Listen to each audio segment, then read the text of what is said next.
আপনাদের মন খারাপ থাকলে সকলের কিছু কথা আশা করি শুনতে থাকুন। স্বপ্ন দেখুন, তারপর সেই স্বপ্নকে বাস্তব করতে কাজ করুন। সফল হতে হলে প্রথমে আপনার লক্ষ্য নির্ধারণ করুন।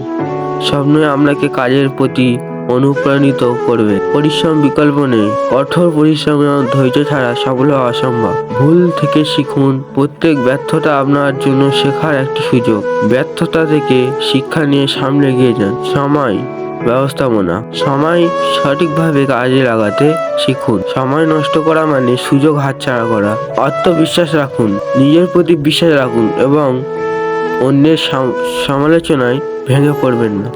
অবিরাম শেখার মানসিকতা রাখুন, প্রতিনিয়ত নতুন কিছু শেখার চেষ্টা করুন। জ্ঞান এবং দক্ষতা বাড়ানোর মাধ্যমে আপনি এগিয়ে যেতে পারবেন। নিজের ওপর মনোযোগ দিন, অন্যের সঙ্গে তুলনা নয়।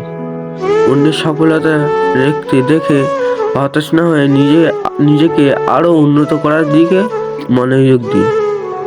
আশা করি বুঝতে পেরেছেন আমি সফল হওয়া নিয়ে কিছু কথা বললাম। যদি এই কথাগুলি ভালো লেগে থাকে তাহলে লাইক এবং সাবস্ক্রাইব করে দিতে পারেন।